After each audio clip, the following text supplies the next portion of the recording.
할렐루야. 오늘도 말씀을 통해 주시는 은혜와 축복이 여러분 가운데 가득하시기를 주님의 이름으로 축원합니다.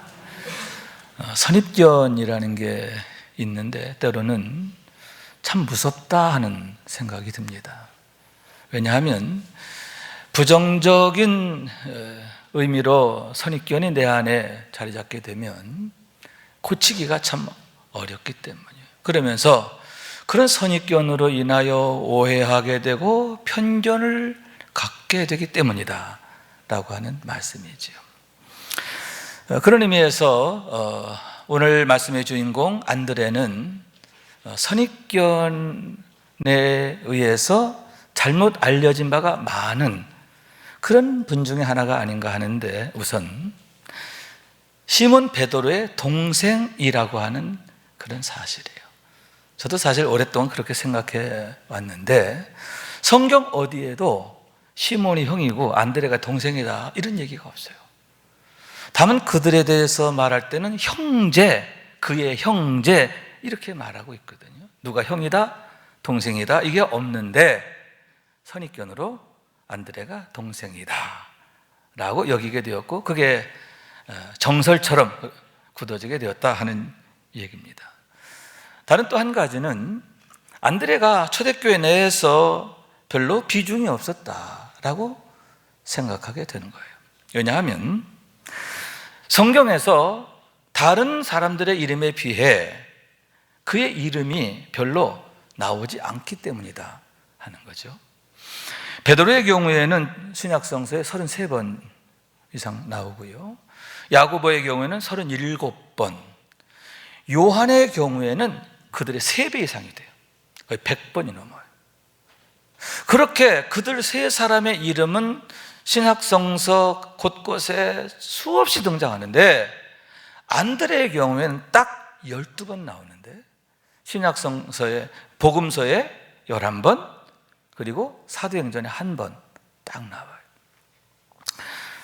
심지어는 그의 형제 시몬 베드로의 서신 베드로서에도 그의 이름은 나오지 않아요.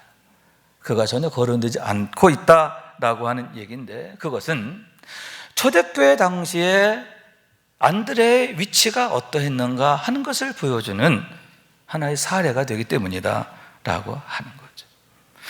그래서 생각하게 되는 게, 그분은 혹시 문열이가 아닌가, 영적 지진아가 아닌가 하는데, 처음에는 참 대단했는데 나중에는 한심하게 된 그런 제자가 아니었는가 생각하게 된다라고 하는 말씀인 거예요. 그러나 여러분, 사실을 알고 보면 정반대인데요, 우리의 선입견이 참 잘못되었다 하는 것을 알게 돼요.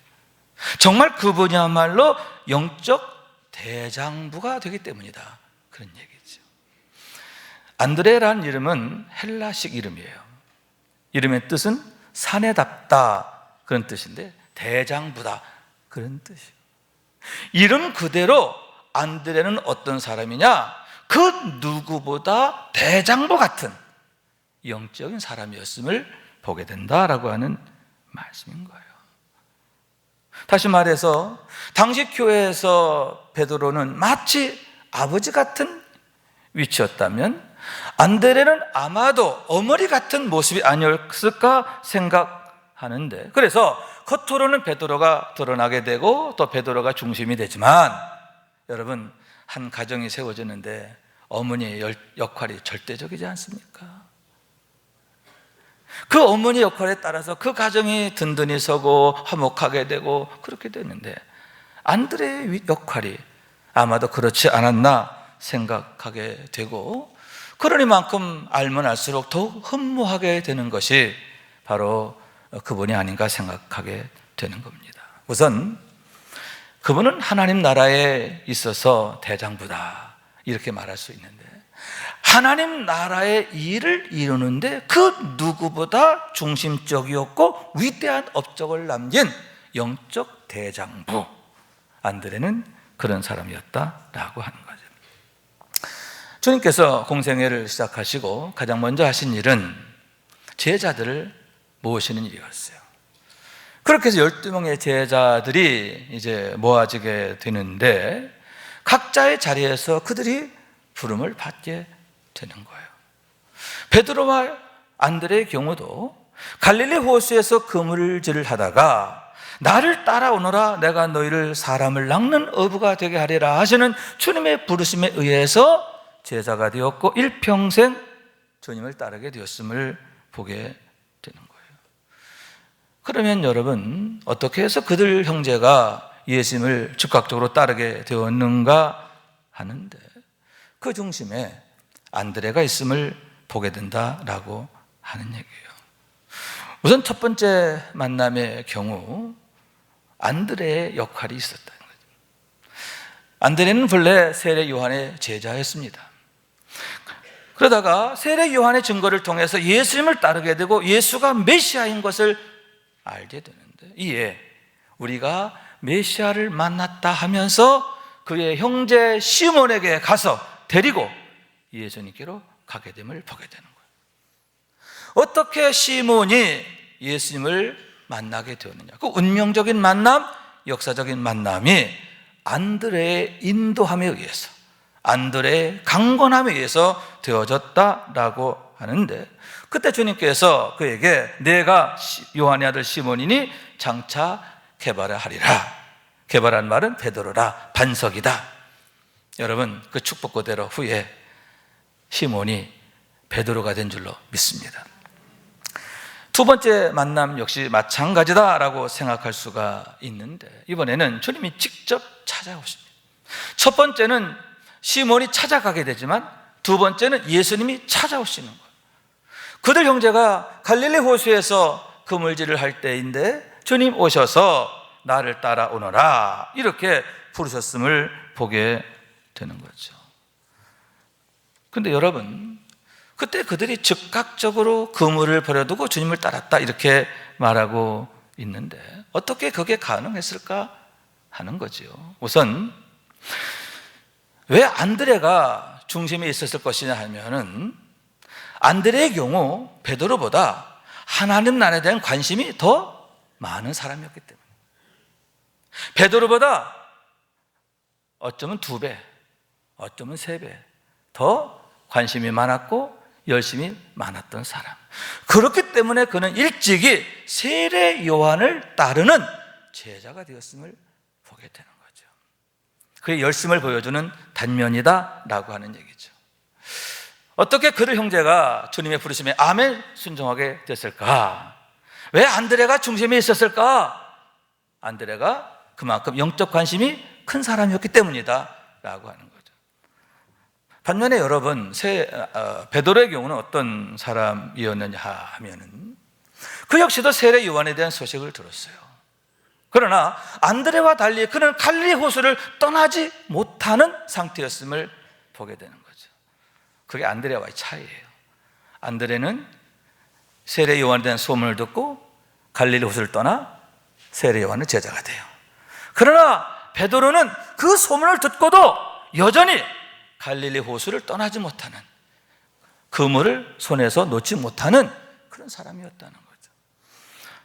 혹자는 말합니다. 그가 이미 결혼한 상태였고 가정을 부양해야 할 책임 때문이다 라고 하는, 어쨌든 그런 상황이었음을 보게 되는 거죠. 그러니만큼 주님이 다시 찾아오셔서 나를 따라오너라 부르셨을 때에 아마도 베드로의 경우 참 부담됐을 거다, 어려웠을 거다 하는데 어떻게 그들이 적극적으로 따르게 되었을까? 여러분, 안드레가 앞장서지 않았을까 생각하게 되는 거죠. 이 정황 증거예요. 안드레가 있었기 때문에 시몬 역시 용기를 내서 그물을 버려두고 주님을 따르게 되었고, 그것이 그들의 운명을 바꾸는, 인생을 바꾸는, 세상을 바꾸는 시작이 되었음을 보게 되는 거죠. 우선 여러분, 베드로의 경우 주께서 내가 이 반석 위에 내 교회를 세우리니 음부의 권세가 이기지 못하리라 축복하셨는데, 여러분 그 축복하신 그대로 그가 교회의 반석으로 우뚝 서게 된 것을 믿으시기 바랍니다. 또한 주께서 그에게 말씀하십니다. 내가 천국 열쇠를 내게 주리니. 할렐루야. 천국 열쇠라는 게 뭐냐? 계시록 3장 7절에 보면 다윗의 열쇠인 줄로 믿습니다. 열면 닫을 자가 없고 닫으면 열 자가 없는 하나님의 능력. 하나님의 능력이 베드로에게 주어지게 됐다는 거예요. 그러므로 해서 여러분, 베드로가 하나님의 능력으로 살게 되는데, 그가 성령 충만하여 담대히 복음을 전하게 될 때 많은 사람들이 깨어지고 부서지고 회개하는 역사가 나타나게 됨을 보게 되는 거죠. 그가 복음을 전할 때 여러분, 듣는 자들이 우리가 어찌할꼬, 마음에 찔려서 우리가 어찌할꼬 하고 사도들에게 묻게 됩니다. 그때 베드로가 말합니다. 너희가 회개하여 각각 예수 그리스도 이름으로 세례를 받고 죄사함을 받으라. 그리하면 성령을 선물로 받으리. 회개를 촉구해요. 그러자 무리가 그 말을 받으니, 따라요, 그 말을 받으니, 받았다는 얘기 뭡니까? 아멘 했다는 거 아닙니까? 그러면서 회개의 역사가 일어나고 그날에 신도의 수가 3,000이나 더하더라. 그 무지장한 사람들이 3,000이나 되는 허다한 수가 그날에 회개하고 주께 돌아오게 됐다는 거죠. 여러분, 어떻게 완악하고 견고한 심령이 깨어지게 된 겁니까? 그들의 마음이 찔리고 또 그들이 말씀을 받게 됐는데, 그 얘기는 그들의 그 굳은 마음이 깨어졌다는 건데, 어떻게 해서 그 굳은 마음이 깨어지고 완악하고 강팍한 마음들이 녹아지게 됐는가? 주님께서 그에게 능력을 주셨어요. 천국 열쇠를 주노라. 할렐루야. 하나님의 능력으로 행하게 되었기 때문임을 믿으시기 바랍니다. 이어지는 사도행전 3장에 보면 이제는 나면서부터 한 번도 걷지 못하던 자를 일으켜 세우는 얘기가 나옵니다. 베드로가 그에게 선포합니다. 은과 금은 내게 없거니와 내게 있는 이것을 내게 주노니 나사렛 예수 이름으로 일어나 걸어라. 선포하고 그의 손을 잡아 일으킵니다. 그때에 그의 발에 힘이 생기고 일어나 걷기도 하고 뛰기도 하며 하나님을 찬양하게 된 줄로 믿습니다. 주께서 그에게 준 약속입니다. 내가 땅에서 무엇이든 매면 하늘에서도 맬 것이요, 내가 땅에서 무엇이든지 풀면 하늘에서도 풀리리라 하셨는데, 그 말씀이 그를 통해서 능력으로 나타나게 되었음을 보게 되는 거예요. 여러분, 이러한 베드로 어떻게 세워지게 되었습니까? 그 뒤에 안드레가 있었다는 거죠. 안드레가 그를 주님께로 인도했습니다. 안드레로 인하여 시몬 베드로가 용기를 내어 주님을 따르게 된 줄로 믿습니다. 그런 의미에서 안드레의 역할이 얼마나 귀중했는가, 소중했는가, 복되었는가 하는 것을 보게 되는데, 하나님 나라의 일에 있어서 그 누구보다도 훌륭한 대장부, 정말 대장부구나, 선봉장이구나, 그렇게 생각하게 되는 거예요. 여러분, 우리들 역시 우리 가정과 자녀들을 세우는 대장부가 되기를 원해요. 여러분을 통해서 가정이 세워지는 거예요. 자녀들이 세워지는 거예요. 우리의 삶의 자리가 하나님이 일하시는 현장이 되어지는데, 그런 축복의 문을 여는, 은혜의 때를 여는 안드레 같은 주인공 되시길 주님의 이름으로 축원합니다.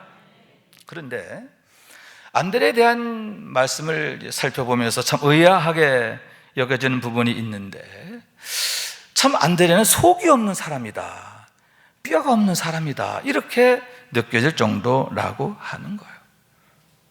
시기할 일이 많고 불평할 일이 많고 원망할 일이 참 많아 보이는데, 그 어느 데에서도 그런 모습을 찾을 수 없다라고 하는 것인데, 실상은 예수님의 온유함으로 무장된 대장부.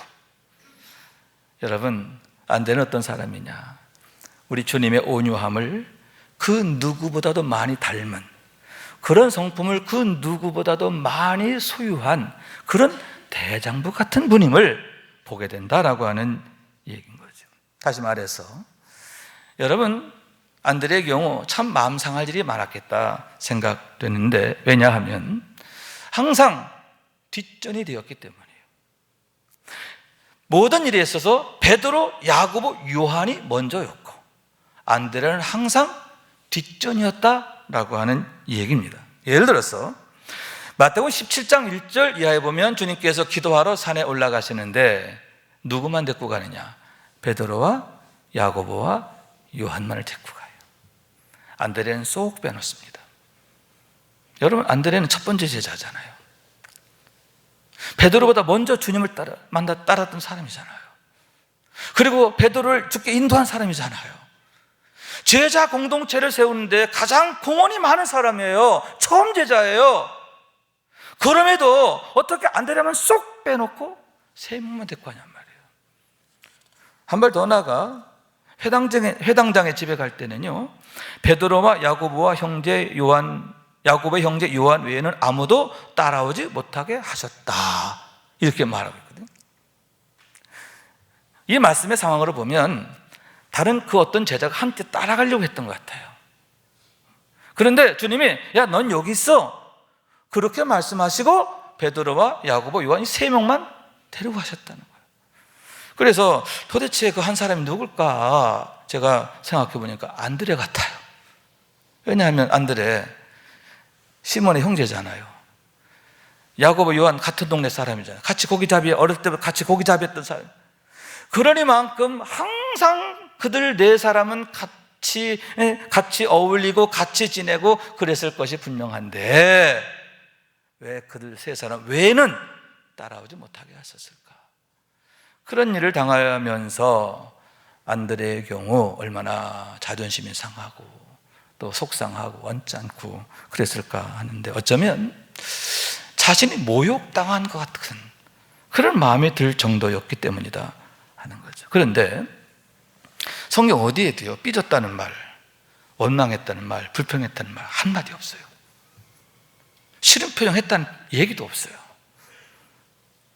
오히려 그의 모습을 보면 그런 것들에 개의치 않고 주님이 하신 일이라면 언제나 열렬하게 지지하고 응원하고 순종했음을 보게 되는데 어떻게 그렇게 할 수 있을까?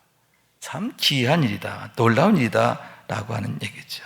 여러분, 그 대답이 마가복음 13장 3절 이하에서 찾을 수 있는데, 다시 말해서 그는 하나님 나라에 대한 열심이 컸기 때문이다 하는 얘기인 거죠. 이게 무슨 얘기냐면, 제자들이 주님께 이렇게 여쭙습니다. 우리에게 이르소서, 어느 때 이런 일이 있겠사오며 이 모든 일이 이루어지려 할 때 무슨 징조가 있사오리까? 이게 무슨 얘기냐면, 예수님께서 예루살렘 성을 바라보시며 이제 그곳에 임할 하나님의 심판에 대해서 말씀하세요.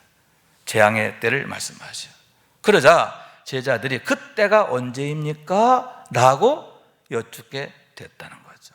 그런데 여기에 안드레의 이름이 나옵니다. 4사람의 이름이 나오는데 베드로와 야고보와 요한과 안드레가 함께 있다가 여쭙게 된다라고 하는 거죠. 여러분, 왜 하필 여기에만 안드레의 이름이 낄까요? 평소에는 안드레의 이름을 쏙 빼놓다가 왜 여기에만 끼어 있을까요? 이 구절의 정황으로 보면 그런 질문을 주도했던 게 누구냐? 안드레인 거죠. 무슨 얘기냐? 안드레는 항상 하나님 나라에 대한 관심에 늘 붙잡혀 있는 사람, 그거 외에는 관심이 없는 사람, 오직 그것만을 꿈꾸면서 소망하면서 기도하면서 열망하는 사람, 그런 사람이었음을 보게 된다라고 하는 거죠. 그렇기 때문에 여러분, 다른 것에는 관심이 없는 거죠. 사람들한테 칭찬받는 거, 또 사람들한테 이렇게 추앙받는 거 관심 없어요. 오직 그의 관심은 뭐냐? 하나님 앞에서 과연 나는 누구냐? 어떻게 하면 내가 하나님 앞에 영광이 될 것인가? 항상 그것만을 생각하면서 하나님 나라 외에는 관심이 없던 사람이었기 때문이다 라고 하는 얘기죠. 또한 여러분, 그런 영적 열의가 그의 생활을 만들고 또 그런 생활로 인하여 습관이 되어지고 성품이 되어졌음을 보게 되는데, 어떻게 안드레가 그러한 온유한 성품의 사람으로 세워지게 됐는가? 예수님의 성품을 담게 됐는가? 하나님 나라에 대한 열망이 그와 같이 생활화가 되고 습관화가 되고 인격화가 되었기 때문임을 보게 된다라고 하는 얘기인 거죠. 그렇기 때문에 여러분, 형제 베드로가 믿음으로 세워지는 것, 또 말씀으로 세워지는 것 너무 좋은 거죠. 야고보, 요한이 믿음으로 더욱 아름답게 세워져 가는 것, 주님으로부터 귀 쓰임 받는 것, 시기심이 나고 질투가 나고 그러는 게 아니라 너무 감사한 거예요. 왜? 하나님 나라에 좋은 거니까, 하나님이 기뻐하시는 거니까 나도 기쁜 거예요. 안드레는 바로 그런 사람이었다, 그런 얘기인 거죠. 어떻게 주님의 제자 공동체가 이렇게 은혜로운 그런 모습으로 부흥하게 됐을까? 그 한가운데에 안드레의 영성이 있었음을 보게 된다, 그런 얘기죠. 저는 목회하면서 많은 분들을 이제 잊지 못할 분들을 이제 기억하게 되는데, 그 중에 한 분이 박태순 권사님이라는 분이에요. 제가 전에 한번 소개했던 기억이 있는데, 제가 성남에서 개척교회 목회할 때 집사님이 있었던 분인데 나중에 권사님이 되신 그런 분입니다. 시집을 잘못 왔어요. 무당집으로 시집을 왔어요. 시어머니가 무당이었는데 그거 잘못 왔어요. 그런데 이분이 예수 믿고 그 가정을 아예 뒤집어 놔버렸어요. 예수 믿는 가정으로 바꾼 그런 분이 되었는데요. 그분은 가정 경제에도 그분이 다 책임을 지는 그런 생활을 하시게 되었습니다. 왜냐하면 남편이 젊어서 중풍이 들어가지고 이제 걸어 다니긴 하는데 기저귀를 차야 하는 그런 분이에요. 그래서 남편의 늘 똥기저귀를 이제 빨아주고 또 옷에 또 실수하면 또 챙겨야 되는 그런 생활을 해야 했음을 보게 되는 거죠. 내 딸 참 잘 키웠고요. 그리고 신앙생활도 그 누구보다 훌륭하게 잘한 분입니다. 그분의 일과는 간단해요.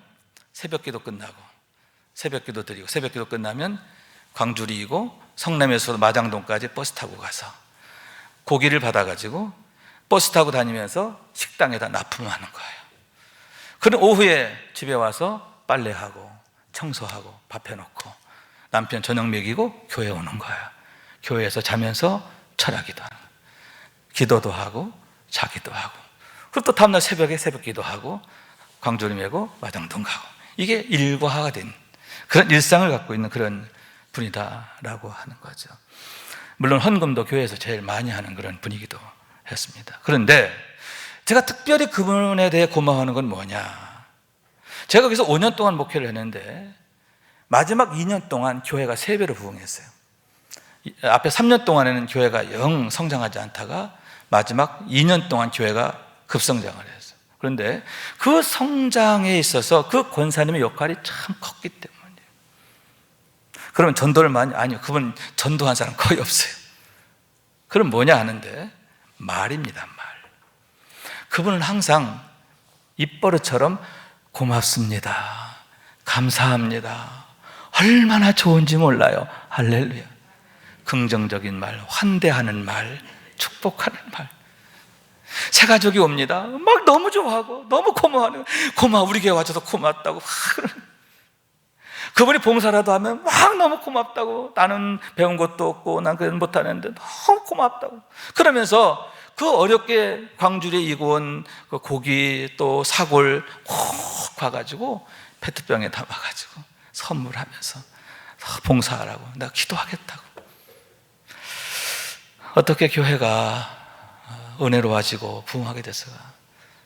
난 내가 목회 잘해서보다도 그런 분이 계셨기 때문에, 그렇게 환대하고 축복하고 할렐루야, 그런 영성이 교회 안에 이렇게 바람처럼 흐르게 되면서 하나님의 교회를 부흥케 하시고 또 은혜롭게 하시고, 그걸 제가 기억하게 되는 거죠. 안드레의 영성을 닮은 그런 분이 아닌가. 저는 안드레의 영성을 그 권사님에게서 보게 되었고 지금도 그걸 기억하게 되는 겁니다. 여러분, 우리 역시 안드레에게 배워야 되겠다 생각하는데, 하나님 나라에 대한 열심, 아멘. 또 온유함의 영성, 아멘. 그와 더불어서 환대의 영성. 여기서 환대라고 하는 건 뭐냐면 축복하고 격려하고 지지하고 응원하는 것을 말해요. 그런 영성, 그것을 우리가 배워야 하겠다 하는 얘기인데, 예를 들면 안드레의 오병이어의 사건이다 이렇게 말할 수가 있는 거죠. 주님께서 빌립에게 묻습니다. 우리가 어디에서 떡을 사서 이 사람들을 먹이겠느냐. 많은 무리가 주님을 따름을 보고 주님이 그들에 대해서 걱정하시면서 빌립에게 물으셨어요. 그때 빌립이 대답합니다. 각 사람으로 조금씩 받게 할지라도 200데나리온의 떡이 부족하리이다. 안 된다 그 얘기죠. 어렵다, 불가능하다, 그 얘기입니다. 그런데 이때 안드레가 나왔습니다. 여기 한 아이가 있어 보리떡 5개와 물고기 2마리를 가지고 있나이다. 그러나 그것이 이 많은 사람에게 얼마나 되겠사옵나이까. 어린아이, 지극히 작은 자죠. 또 그 아이가 가진 보리떡 5개, 물고기 2마리, 너무너무 한심하지요. 그런데 여러분, 그 어린아이, 그 작은 아이, 보잘것 보리떡, 그러나 안드레는 그것을 귀하게 여기고, 아멘, 축복하고 환대하게 되었음을 보게. 그것을 가지고 그 아이를 데리고 예수님께 오는 거예요. 그 도시락을 가지고 예수님께 오는 거예요. 그랬을 때 여러분, 오병이어의 기적을 낳게 되는 거예요. 그게 환대예요. 그 어린아이에 대한 환대, 그 도시락에 대한 환대. 작은 것이지만 귀하게 여기고 축복하고 격려하고 응원하고, 그 믿음이 작아도 그 믿음을 귀하게 여기고, 그 헌신이 보잘것 없어도 그 헌신을 축복하고, 아멘. 한 달에 한 번 교회 나왔어요. 그럼에도 한 달에 한 번이라도 나왔다는 걸 고맙게 여기고 축복하고 환대하는, 그 환대의 영성이 오병이어의 기적을 만들었다, 그러한 얘기인 거죠. 그런 안드레가 후에는 마케도니아 가서 선교하다 순교하시게 됩니다. 그때 순교하실 때 X자 십자가에 매달려 돌아가셨다고 해서 안드레의 심벌은 X자가 돼요. 이게 X자, 그리스도 할 때 첫 글자죠. 그의 심벌이 기독교를 대표하는 심벌이 되었음을 보게 되는 겁니다. 사도행전에는 그 이름이 거의 안 나와요. 한 번 딱 나옵니다. 그러나 교회 역사에는 그분에 대한 이야기가 무궁무진해요. 얼마나 많은 사람들이 그분을 통해서 영감을 얻고 은혜를 받고, 아, 나도 이런 믿음으로 살아야 되겠구나, 영적 도전을 받게 됨을 보게 되는 거죠. 여러분, 주님이 찾으신 사람이 누굽니까? 잘난 사람입니까? 이름 많이 나오는 사람입니까? 아니죠. 안드레처럼 정말 성육신적인 영성을 가진 그런 사람이 아닌가 하는데, 여러분, 진짜 대장부가 이런 사람이 아닌가 생각하게 되는 거예요. 여러분, 안드레를 통해서 우리가 기도 제목을 갖기 원해요. 그래서 하나님, 우리도 하나님 나라 일에 있어서, 또 주님의 성품을 담는 온유함에 있어서, 환대의 영성에 있어서 대장부가 되게 하시고, 우리를 통해서 교회가 부흥하기를 원합니다. 우리 가정이 복되기를 원합니다. 자녀들이 하나님의 능력으로 세워지기를 원합니다. 우리의 삶의 자리에 하나님의 일하심을 날마다 보게 되기를 원합니다. 그런 축복의 물꼬를 여는 머릿돌, 디딤돌, 마중물 되는 우리 모두가 될 수 있길 주님의 이름으로 축원합니다. 말씀 생각하면서 기도한 마음으로 찬양합니다. 오소서 진리의 성령님, 오소서 진리의 성령님, 이 땅 흔들며 임하소서. 거짓과 탐욕 죄악에 무너진 우리 가슴 정케 하소서. 오소서 은혜의 성령님, 오소서 은혜의 성령님, 하늘 가르고 임하소서. 거룩한 불꽃 하늘로서 임하사 타오르게 하소서. 주 영광 위에 부흥의 불길 타오르게 하소서. 진리의 말씀 이 땅 새롭게 하소서.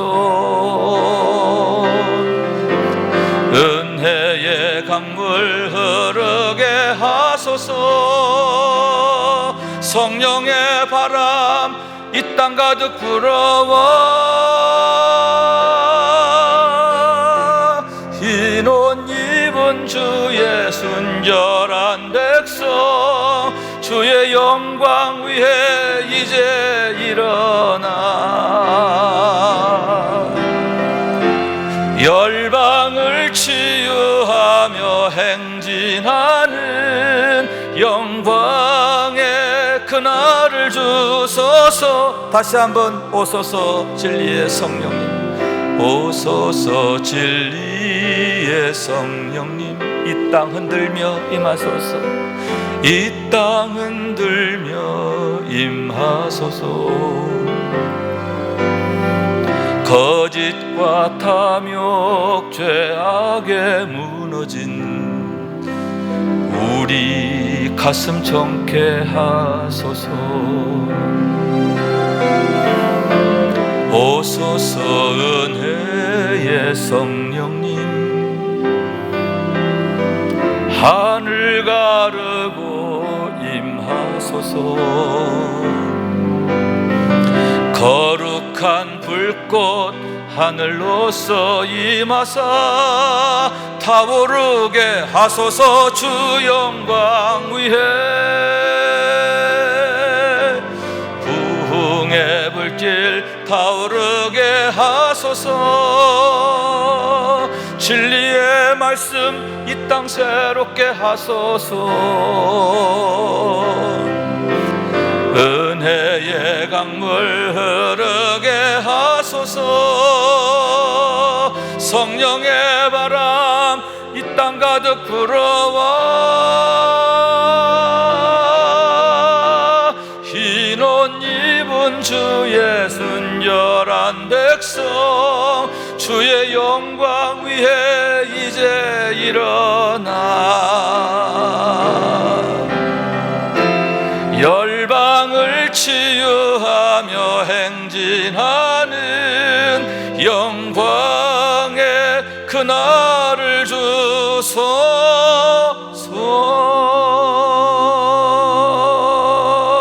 아멘. 흰옷 입은 주의 종들을 통해서 열방을 치유하세요. 새롭게 하세요. 복되게 하세요. 이런 축복에, 이런 축복된 일에 여러분들 주인공으로 쓰임받는 우리 모두가 될 수 있길 주님 이름으로 축원합니다.